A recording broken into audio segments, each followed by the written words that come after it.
YouTube, Warbles on a lot here.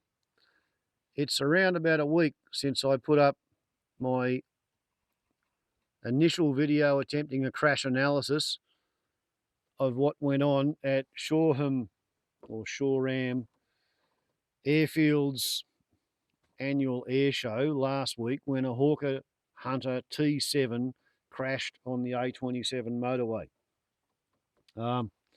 Reason I'm putting up a second video now is because a week's gone by, a little bit of more nuanced thinking has happened, and one of the things I've noticed on the comment threads is a whole bunch of people are commenting on how they spotted the flaps being deployed as the aeroplane was going over the top of the loop, and they think that was absolutely ridiculous, and therefore the pilot made a mistake by deploying the flaps, thus and because it crashed.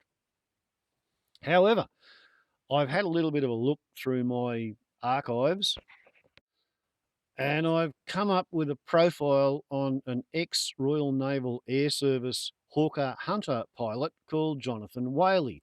And what he says on page 70, opposite the picture of him flying a Hawker Hunter, firing 2 rocket pods simultaneously of 24 air-to-ground rockets, is as following, and I'll give you the whole paragraph. It was on 899 that Jonathan's self-confessed enthusiastic approach to combat flying came to the fore. Quote, "The Sea Vixen's flaps were supposed to be used just for takeoff and landing, whereas on a Hunter you could use your flaps any way you wanted.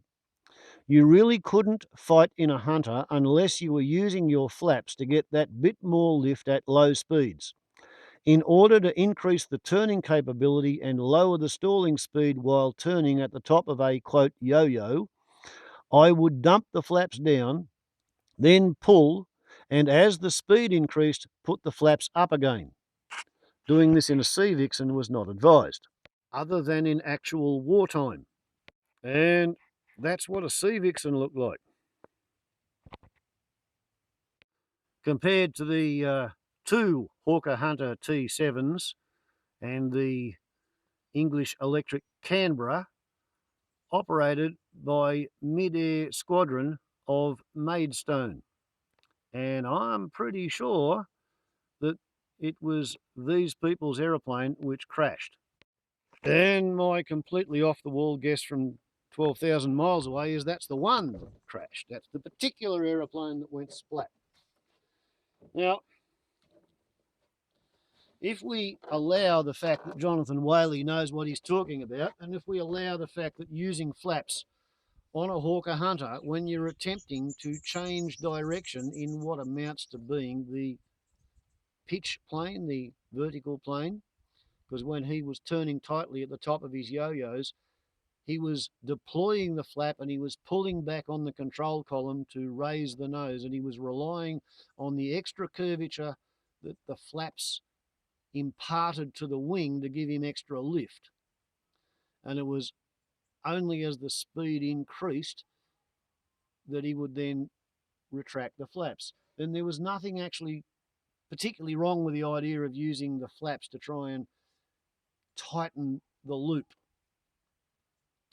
apart from the fact that the bloke was obviously 500 feet, maybe 1,000 feet too low when he was inverted going over the top. I suspect he was fixated on completing his pre-planned display routine, and his pre-planned display routine called for flying a loop. I've never flown a jet. I have done some test flying, but, you know, I built the aeroplane, I'd half designed the aeroplane, I carved the propeller on it. Nobody else had any better idea of how it was going to fly than I did, so I flew the first flight on the aeroplane that I finished building. But I've never flown a jet. However, I've read as much as I could of the writings of test pilots and about test pilots that I could get my little hands on, because that was the only way I could prepare myself for the great event, you know. Doing the first flight on something that nobody else has ever flown, you have to have some idea of what everybody else does when they're on their first flight. So I've paid a lot of attention to test pilots and what they think about stuff and how they think. In my opinion, when that bloke was upside down and he glanced at his altimeter and he saw that he was too low, he should have rolled right side up and he should have said over his radio, ha ha, you got an Immelman instead of a loop. If he'd done that, nobody in the crowd at Shoreham would have wanted a refund on their ticket, right? But what actually happened was he desperately tried to salvage the maneuver in order to salvage the pre planned display routine. But he was too low. So what happened was he mushed into the ground. And the particular bit of ground he mushed into, I don't think he had any control over where he actually hit the ground. Anybody who says he was trying to land on the motorway is dreaming.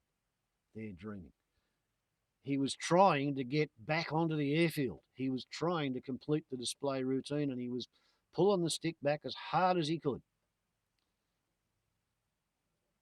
I personally have the gut feeling that his drop tanks were as full as they could get. And I say that because there were twin, parallel, perfect, black, fuel rich mushroom clouds of smoke that one came off each drop tank.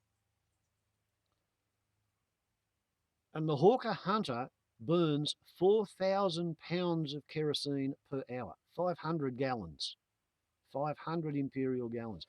If my forgettery is correct and kerosene is 7.86 pounds to the gallon, then it's actually 508 gallons.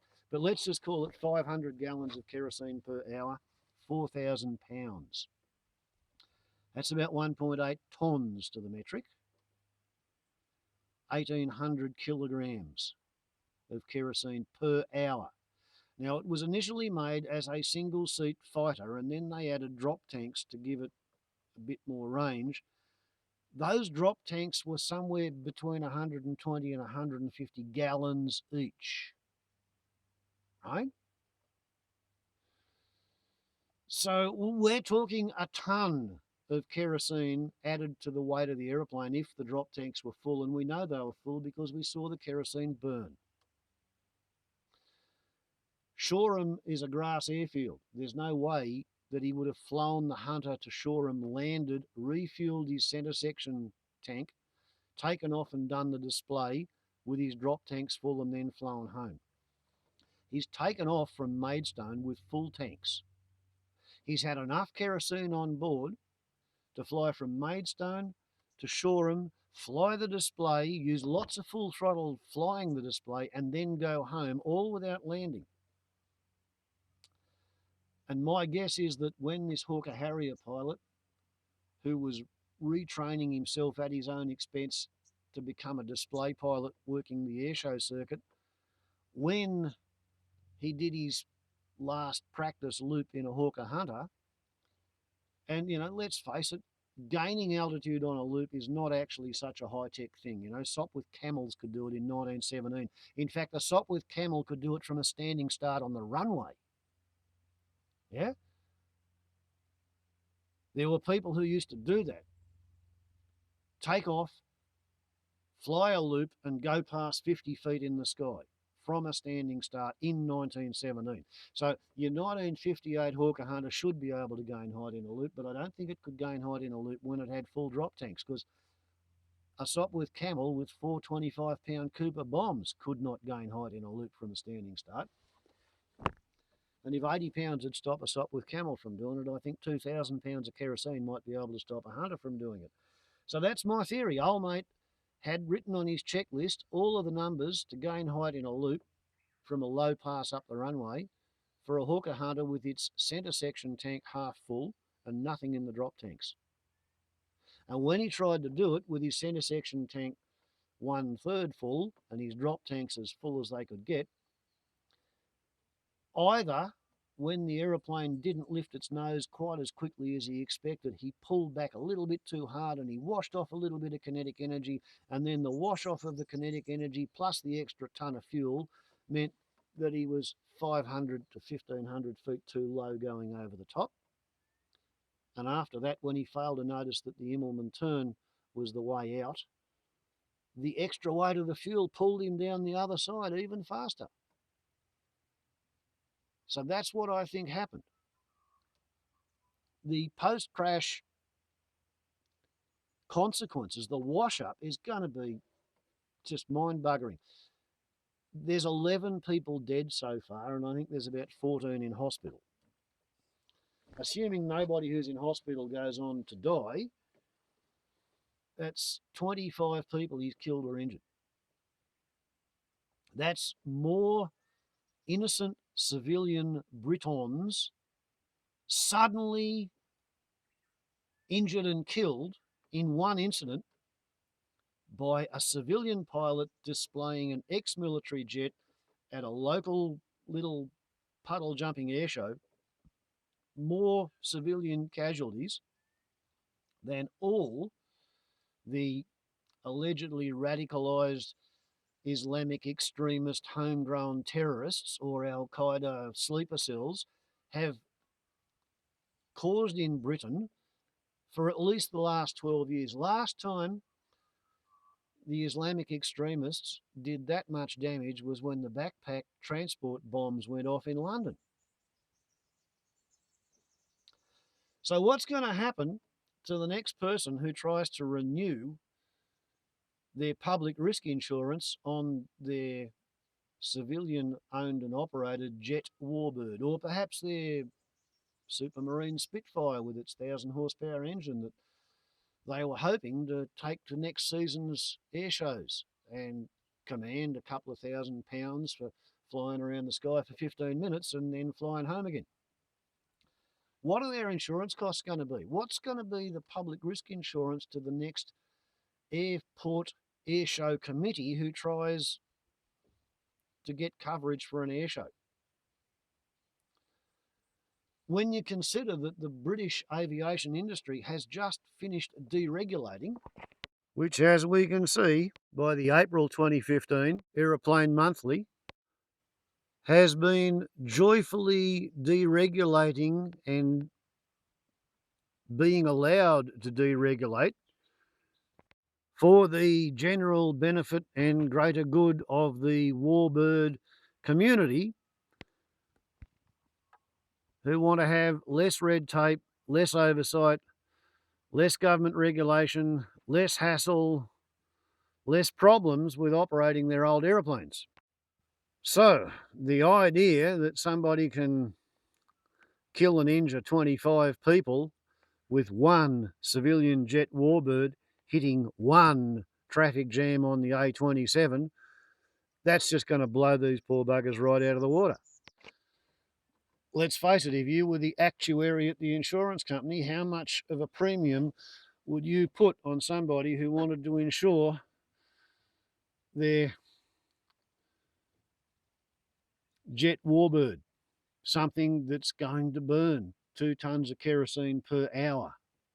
If they say, oh, I want you to give me some public risk insurance so I can play with this thing at 500 miles an hour and 50 feet off the ground anywhere in a populated district, I reckon you're going to sting them a prohibitive premium, which means they won't be able to afford the insurance that the regulation says they have to have in order to do the display. Therefore, the display will not occur.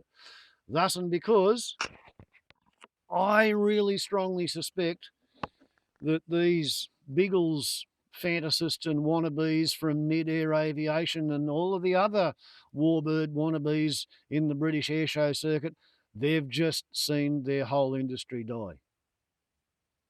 Right? They've just watched the end of it. The public will demand to be protected from this sort of shit, and I think they probably have a right to be protected from the likes of the people who want to be paid to operate mid-air squadrons, vintage relic Cold War 1950s high-speed, hyper-patriotic kerosene fuel bombs.